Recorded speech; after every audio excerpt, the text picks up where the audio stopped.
여러분 자연치유가 뭘까요? 자연치유가 여러분들이 이곳에 이제 자연치유라는 주제를 가지고 힐링 디톡스 라이프를 참여하기 위해서 오셨는데 이 자연치유에 대해서 우리가 정확한 이해가 있어야만 이 치유를 우리가 인지하고 그것을 경험할 수 있다라고 생각을 합니다. 우선 자연치유라고 하는 이 단어 자체는 우리 몸이 스스로 치유하는, 스스로 회복하는 시스템을 믿는 거다라고 보시면 됩니다. 그래서 우리가 늘 잊어먹는 게 뭐가 있냐면, 어, 이런 거 있잖아요.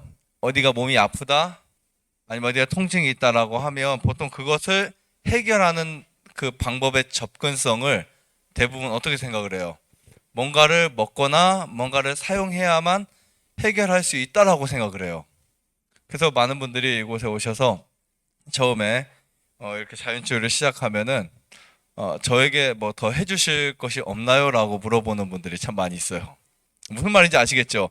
그냥 여러분들이 보통 안 아프면 상관이 없는데 어딘가 관절이 아프거나 통증이 오거나 두통이 오면 뭔가 그냥 금식하라고 하면 이제 이게 끝이니까 뭔가 좀 거기에 처방해서 약을 바르거나 아니면 그곳에 뭔가를 치료를 하거나 뭐 이런 개념을 갖고 우리가 보통 접근을 한다고요.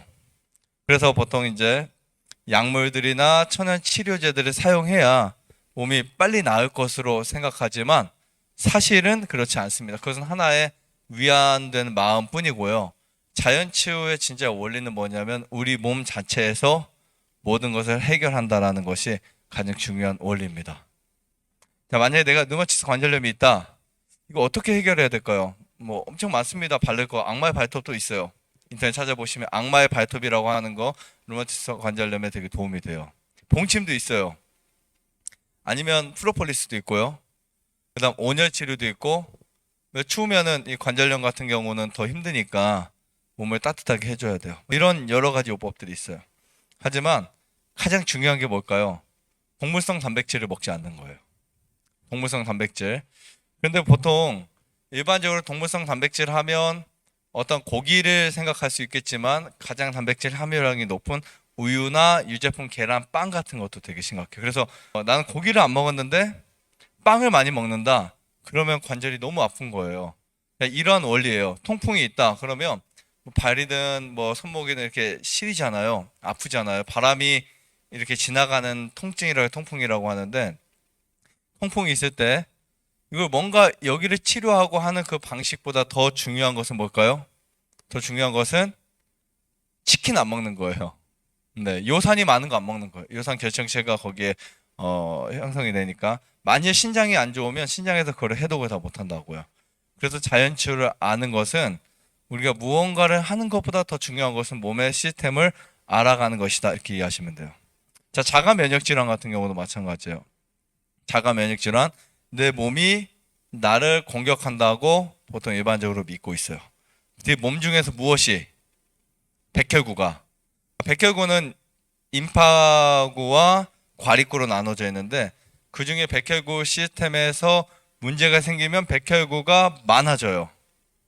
근데 이게 시스템의 문제가 아니고요. 요청을 받은 거예요. 왜냐하면 백혈구는 어디에 반응하냐면 염증에 반응하게 돼 있어요. 그래서 우리가 이런 원리를 모르면 백혈구가 자기 몸을 공격한다고 생각하고 백혈구를 죽여야 되겠다. 백혈구를 좀 다운시켜야 되겠다. 수치를 내려야 되겠다. 이런 엉뚱한 생각을 하는 거예요. 맞죠? 일반적으로 다 그렇다고요. 그러면 이제 백혈구 수치는 줄어드는데 염증 그대로 있으니까 처음엔 안 아파요. 왜냐면 안 싸우니까. 근데 시간이 지나면 또 아프겠죠. 아니면 문제는 커지든지. 또 한 가지. 우리가 보통 히스타민이라고 들어보셨어요? 히스타민, 항히스타민, 아니면 스테로이드제 이런 거 거의 암 환자들 뭐 많이 사용합니다. 우리가 아토피든 자가 면역성 질환에 많이 사용해요.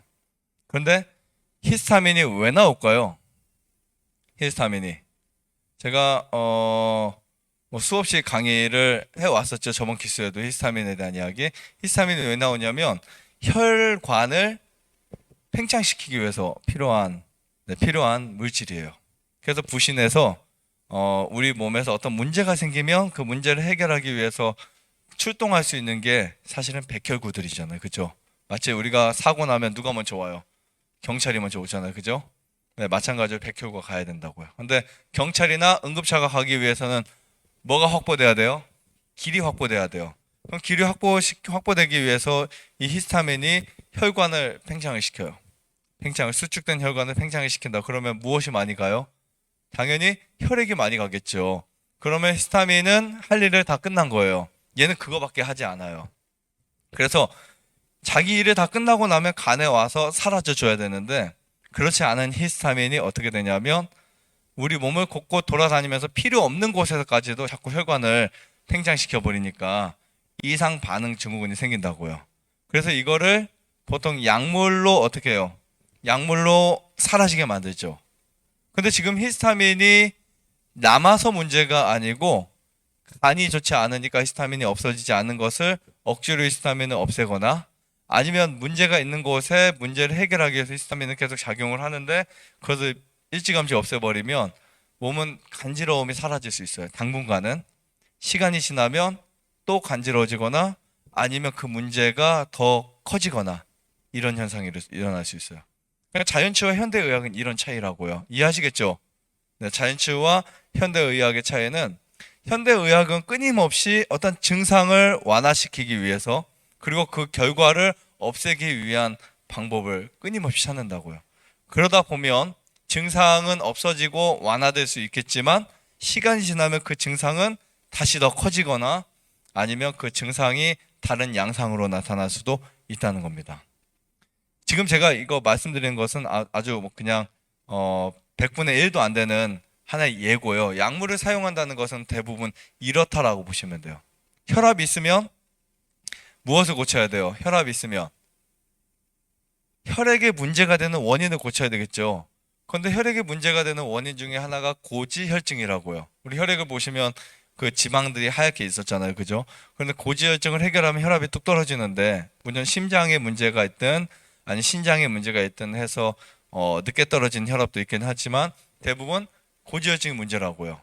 그럼 고지혈증의 원인은 뭐냐면 지방질 과다 섭취예요. 지방 과다 섭취 우리가 육류라든지 지금 현대화된 이 음식들이 거의 지방 과다 섭취거든요. 그러니까 우리가 그것을 먹으니까 혈액 속에 중성 지방이 형성이 돼요. 산성도 아니고 알칼리도 아닌 중성인 지방이 형성이 되고 그것이 고지혈증이 되고 콜레스테롤이 형성이 된다고요. 같은 이야기예요. 콜레스테롤이 형성이 되면서 혈액 내에서 이제 방출해서 피하 지방에 축적이 됩니다. 이것이 적게 되면 적은 양인 비타민 D를 만들 수 있는 칼슘의 그 원료가 될 수 있지만 이것이 과해지면요. 우리 혈액과 우리 혈관에 문제를 일으킬 수 있다라고 볼 수 있습니다. 그래서 보통 이제 혈압이 있을 때 보통 우리가 어떻게 하죠? 고지혈증을 묽게 만들고 혈액을 묽게 만들거나 아스피린을 쓰거나 아니면 혈압을 떨어뜨릴 수 있는 약물을 사용해요. 그런데 신기하게 우리의 생활은 바뀌지 않아 있어요. 습관은 바뀌지 않아 있어요. 그런 것들이 나중에 어떻게 몸에 문제를 만들게 되냐면 혈압을 떨어뜨리는 식생활을 하지 않고 약물만 먹게 되면 결국은 신장이 망가진다. 당뇨가 생긴다. 또 심장도 망가진다. 간도 망가진다. 이렇게 생각하시면 돼요. 그래서 현대의학의 그 결과 아니면 증상적 치료와 자연치유의 원인 치료는 다르다라고 이해하시면 좀 좋을 것 같고요. 밑에 보시면 우리 자연치유 위한 준비 혹시 책이 두 가지로 되어 있을 수 있으니까 페이지 수가 좀 다를 수도 있어요. 6페이지 쭉 밑에 보시면 약물 사용은 결코 무엇 할 수 없다고요. 질병을 치유할 수가 없다. 현대의학의 방식인 약물을 계속 사용해야 할지 아니면 약물을 포기해야 할지 아니면 줄여나가야 할지도 여러분들 같이 이렇게 상담을 통해서 진행이 되는데요. 자, 목표는 뭐냐면 약물 없이 건강하게 살기. 네, 이게 목표예요. 이해하시겠죠? 네, 목표는 약물 없이 건강하게 살기. 그럼 약물을 사용하지 않으려면 어떻게 해야 될까? 어떻게 해야 될까요? 약물의 필요성을 줄일 수 있는 방법을 찾아야 되겠죠. 네. 예를 들면 이런 거 있어요. 우리가 보통 쓰레기가 많아요. 쓰레기가. 그럼 쓰레기를 어떻게 해결하시겠어요? 쓰레기가 많으면 어떻게 해결하시겠어요? 뭐 치워야 되겠지만 예전에는 그 쓰레기 봉투가 맡긴다고 어떻게 했어요? 태워버렸죠? 태워버리는데 쓰레기를 이제 모아서 태우잖아요. 그럼 태우면 불이 나서 이렇게 그걸 다 소각하게 된다고요. 그러면 그 불이 막 이렇게 활활 타죠? 그래서 쓰레기의 종류에 따라서 불꽃이 이렇게 올라오고 막 탑니다. 근데 거기에 야, 이거 너무 잘 타는 거 아니야? 라고 생각하고 물을 끼얹으면 어떻게 될까요? 물을 끼얹으면 어떻게 돼요? 타다 말고 꺼져요. 물을 많이 끼얹으면 아예 꺼지지만 쓰레기는 잔존에 남아 있습니다. 근데 불이 이제 꺼지니까 뭐 크게 부담이 없고 그냥 일이 없는 것처럼 보이지만 이미 뭐는 있어요. 그대로. 쓰레기는 있죠. 그래서 이 쓰레기를 없애려면 어떻게 해야 돼요? 다 태워버리든 아니면 나눠서 어디다 담아버리든 둘 중에 하나를 하셔야 돼요. 자, 약물을 사용한다는 것은 쓰레기를 태우다 말고 물을 끼얹는 것과 똑같은 거예요. 이해하시겠죠? 네. 그래서 우리가 이 자연치유를 할 때 가장 중요한 원칙은 뭐냐면 쓰레기를 다른 말로 말하면 노폐물을 다른 말로 말하면 독소라고 이렇게 말씀드릴 수 있는데 그러면 그 독소를 어떻게 해결할까? 다 태워버릴까? 아니면 나눠서 어디다 버릴까? 이 두 가지예요. 우리 몸에서 태워버린다는 방식은 열이 난다라는 뜻이에요. 여러분들 어떤 병명을 다 갖고 계시죠? 그 병명이 있다는 거, 내가 질병이 있다는 것은 사람이 죽어가는 과정일까요? 몸이 살아가는 과정일까요? 정확히 아셔야 돼요. 절대로 죽어가는 과정이 아니에요. 만약에 병이 없으면 병이라는 그러한 어떤 바리케트가 없잖아요. 사람은 그냥 갑자기 죽어요. 갑자기 항체가 무너지고 어떤 문제가 생기면서 그냥 죽어요. 그럼 병이 있다는 말은 뭐냐면 싸우고 있다는 거예요. 내가 감기가 있다, 아니면 암이 있다. 몸이 살기 위한 하나의 신호인 거지.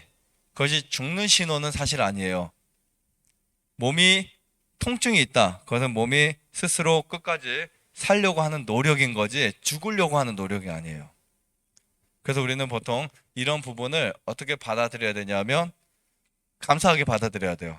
나에게 주어진 이러한 질병과 이러한 통증과 이러한 양상들을 내가 감사하게 받아들이고 그것을 어떻게 해결할 수 있을까?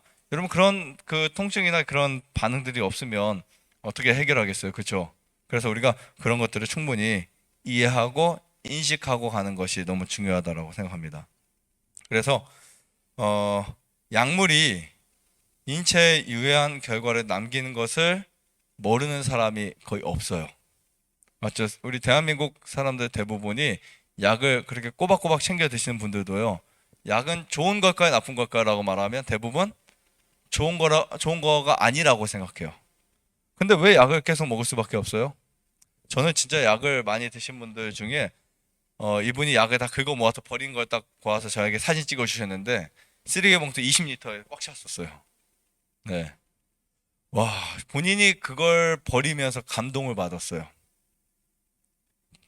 근처로 이사 와서 집을 짓고 살고 서울을 왔다 갔다 하시는 분인데 약을 정말 많이 드셨어요. 아침부터 저녁까지. 이게 약이요, 줄어들지 않는데요. 계속 늘어나고, 신경과 약에, 소화기 약에, 통증 약에 해가지고, 약을 나중에 모아서 딱 버렸는데, 20리터 한 봉지 꽉 차게 돼가지고, 저한테 원장님 저 이 약을 다 버렸습니다.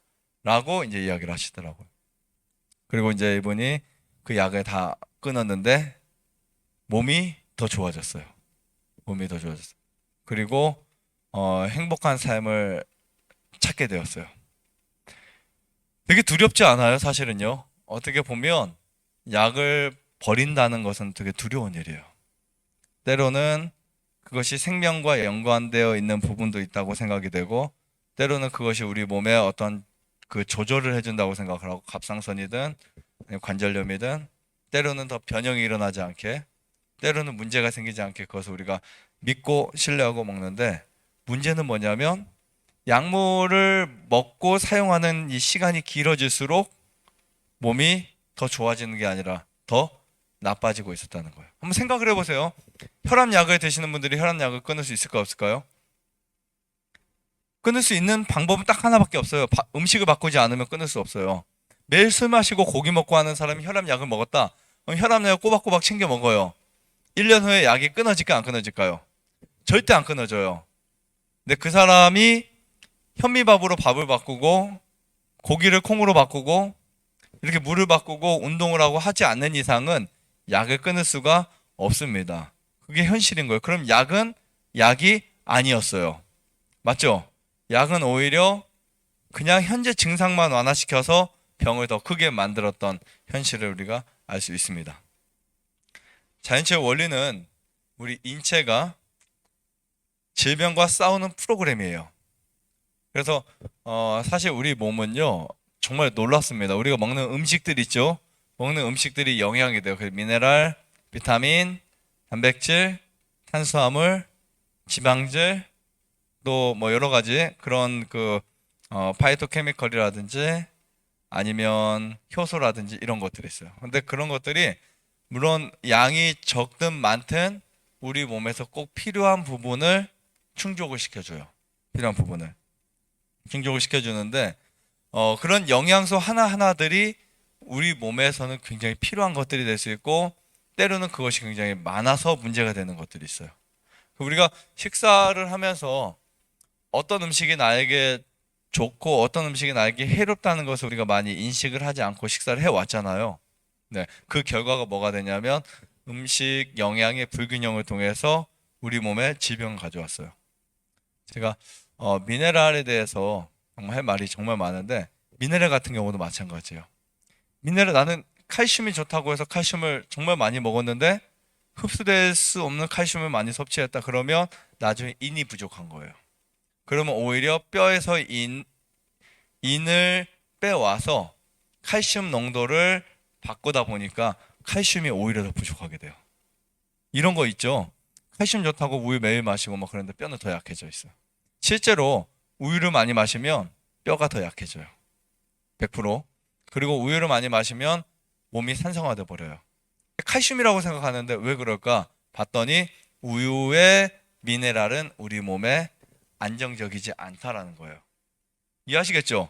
그래서 어떤 것을 우리가 다량으로 섭취하는 것도 때로는 문제가 되고 때로는 다른 부분에 큰 데미지를 입힐 수 있다라고 우리가 이해할 수 있습니다.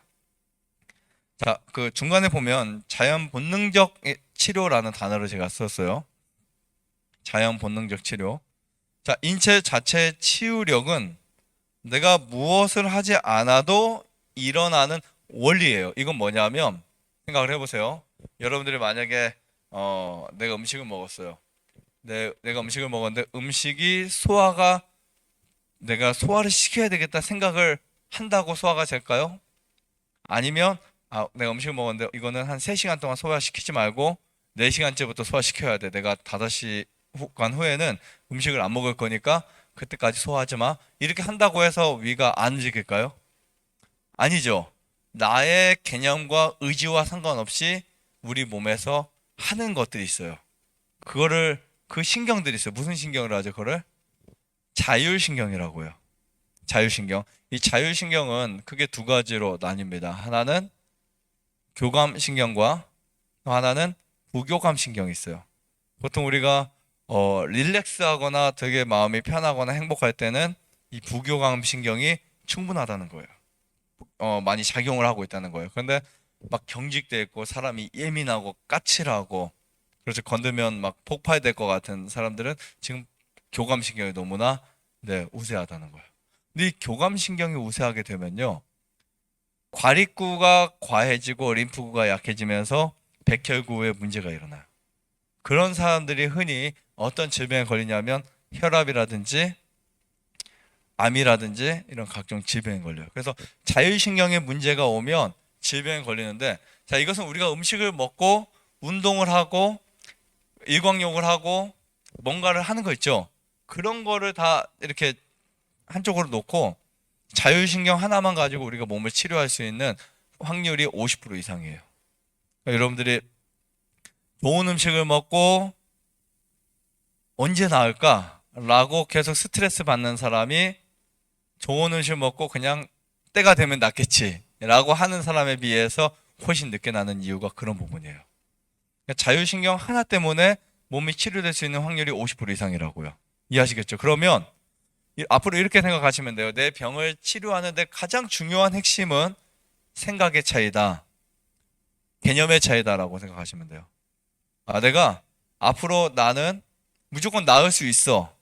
나는 무조건 회복될 수 있어. 이렇게 생각하는 것과 긍정적인 어떠한 마인드를 갖는 것과 그런 부분들이 쌓이잖아요. 그러면 그 사람이 치료가 잘 돼요.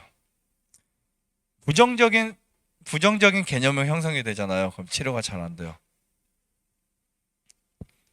낫지 않을 것 같은데, 회복되지 않을 것 같은데 어떻게 하지? 라고 하는 순간 우리 몸은 절대로 낫지 않습니다. 그래서 여러분들 꼭 말씀드리고 싶은 거 하나는요, 이런 거예요. 아무리 좋은 물, 아무리 좋은 음식, 좋은 공기 마셔도 여러분들 개념 속에 이 부정적인 요소가 깔려 있다면 질병이 안 낫는다는 거예요. 그러니까 긍정과 부정의 현실을 여러분들이 이제는 받아들여야 되지만 그것을 어떤 걸 선택할 것인지에 대한 그 부분은 내가 결정하는 겁니다. 그래서 오늘부터 나는 긍정적인 사람이 될 거야. 이렇게 꼭 다짐하세요. 이 말은 뭐냐면 여러분 누구나 다 안 아프고 누구나 다 잘 될 때 당연히 감사하고 행복해하고 기뻐하고 하는 거 누구나 다 할 수 있어요. 그렇죠? 부정적인 사람도요. 부정적인 사람에게 아마 1,000만 원, 100만 원 줘보세요. 그 돈을 부정적으로 받아들일까요? 그 사람 1,000만 원 벌었어요. 그럼 어떻게 될까요? 부정적인 사람에게 어떤 맛있는 것이 생겼어요. 그러면 정말 이거 맛있을까? 이렇게 생각해요? 아니죠. 근데 본인이 좋아하는 뭔가가 왔어요. 어떻게 생각을 해요? 그러면 좋아하겠죠. 네. 그러니까 아무리 부정적인 사람도요, 자기에게 유익이 되는 것들은 좋아하게 돼 있어요. 좋아하게 돼 있다고요. 그런데 만약에 여러분들이 오늘 나에게 주어진 이러한 환경과 질병과 상황들이 감사하게 생각한다면 그것은 우리의 삶의 어떤 긍정적인 습관으로 계속해서 만들어집니다. 인생은 습관이에요. 사람의 삶은 습관인데 그 습관이 형성되면서 여러분들의 삶을 바꿔놓을 수 있어요. 나는 원래 이런 사람이야. 이거 다 버리셔야 돼요. 보통 이런 거 하죠. 나는 원래 까칠한 사람이야. 나 원래 예민한 사람이야. 나 원래 신세 안 짓는 사람이야. 나 원래 부정적인 사람이야. 나 원래 감사하단 말 안 하는 사람이야. 이거 보통 누가 말을? 본인 스스로 말하죠. 자기가 자기에게 말한다고. 그 말은 나는 안 바꿀 거야 라는 뜻이에요. 그런 말씀 하지 마세요. 그래서 나는 원래 이런 사람이야 라는 것은요, 세상에 없습니다. 사람은 누구나 형성돼 오게 돼 있어요. 유전적이든 내가 태어났을 때 환경이든. 근데 그것을 우리가 바꿀 수 있을까 없을까요? 충분히 바꿀 수 있어요. 그래서 사람이 그거를 바꿔 나갈 때 사람에게 뭐가 일어날까요? 우리 몸에 호르몬의 변화가 일어나요. 그리고 그 호르몬 중에서 기적의 호르몬들이 막 분비가 돼요. 통증을 없앨 수 있는 호르몬들, 그다음에 마음이 편해지는 호르몬들. 갱년기가 되거나 사춘기는 호르몬의 변화로 인해서 몸이 바뀌잖아요. 결국은 생각을 해보세요. 여러분들의 몸을 바꿀 수 있는 것은요, 생각이에요. 내가 어떤 사고를 가느냐에 따라서 어떤 호르몬이 분비가 되고 그것이 우리 몸을 관장하게 돼 있어요. 그래서 몸이 여러분들 생각을 바꾸기 이전에 여러분의 생각이 몸을 바꿀 수 있어요. 나는 나을 수 있는 사람이야. 나는 행복한 사람이야. 내 질병은 무조건 나을 수 있어. 이런 그 개념들이 형성이 되면요, 몸이 그것을 받아들일 수밖에 없어요. 항상 보세요. 몸이 아픈 분들이 항상 어떤 습관을 계속 갖고 있어요. 죽을 것 같아. 환장하겠다. 맞죠? 돌아버릴 것 같아. 아파 죽겠어. 이런 말 해요, 안 해요? 근데 그게 점점 더 많아지죠. 네. 그래서 사실 제가 한 아마노 분에게 이런 말을 했어요. 그분이 생명이 얼마 안 남은 분이었는데 몸이 되게 많이 좋아졌어요. 어느 순간 저에게 오시더니 원장님 제 암이 다 나은 것 같아요. 이분은 이제 병원에서 그냥 날짜로 가령 3월 달에 돌아가신다고 했는데 3월 달이 되었을 때 돌아가시는 게 아니고 더 건강해졌어요.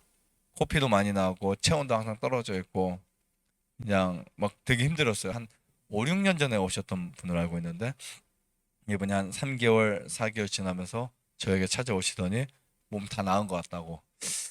이제 복직해도 될까요? 라는 말씀하시더라고요. 이분은 대장암에 온 몸에 암이 다 퍼져서 병원에서는 몇 개월 못 산다고 한 분인데 너무 컨디션이 좋아지니까. 그래서 아직은 안 됩니다라고 이야기를 했어요. 근데 그분이 이제 자꾸 욕심이 생기잖아요. 욕심이 생겨서 본인의 최종 목표 라인이 교장 선생님인데 그러니까 자꾸 이제 몸이 나았으니까 원래 사람이 그렇잖아요. 아플 때는 다 필요 없어. 그죠? 돈도 집도 명예도 아무것도 필요 없어요. 뭐만 있으면 돼요. 목숨만 붙어 있으면 되고 살기만 하면 돼요. 근데 사람이 순식간에 바뀌더라고요. 조금 좋아지니까 내가 왜 여기 있지? 조금 더 좋아지니까 나가면 얼마를 벌 수 있는데 조금 더 좋아지니까 공부를 해야 되겠다. 뭐 이렇게 해가지고 사람이 바뀌더니 스트레스 받는 거예요. 계속요. 그러더니 이분이 자기의 생각에 이끌려서 몸이 가죠. 그래가지고 이제 시험 준비를 하고 또 다시 학교 복직을 하고 하는데 뭐가 생길까 그러면서 몸에서요. 리듬이라는 게 되게 중요해요. 리듬이요. 리듬이 깨져버리기 시작해요. 리듬이. 근데 그 리듬 중에 가장 중요한 게 이 자율신경의 리듬이 깨져버리는 거예요. 지금까지 너무 편하고 너무 감사하고 온 산을 봐도 아름답고 지금까지요. 그렇게 몇십 년을 살았지만 한 50평생을 살았지만 한 번도 계절의 어떤 변화와 아름다움을 못 느끼고 살았대요. 너무 바쁘게 살고 지금까지 너무 그렇게 살다 보니까 그냥 남들이 예쁘다 하니까 예쁘다 이 정도지 정말 그것이 감동적이고 그것이 너무나 아름답고 그런 것보다는 거의 모르고 살아왔을 때 이분에게 정말 자연이 주는 행복, 산책을 할 때 주는 그 산책에서 얻는 기쁨 이런 것들이 이제 느껴졌는데 이제 다시 그 리듬이 깨져버리기 시작해요. 그러더니 이제는 통증이 다시 왔어요. 통증이 찾아와서 어, 본인이 이루고 싶은 것을 하지 못하고 다시 이제 제 입소를 하셨어요. 하셔서 이제 통증이 이제부터는 너무 심해지는 거예요. 여러분 사실 사람이요, 뭐 저도 그렇지만 한 치 앞도 못 보고 살아가요. 정말 그렇죠. 그래서 이렇게 보면은 정말 이분은 여기만 가면 살 수 있었을 텐데 산에만 가면 이분은 이것만 드시면 회복될 수 있었을 텐데라고 하는 게 되게 안일하게 생각하잖아요. 안일하게. 그리고 아차 하면 이제 돌아가셔요.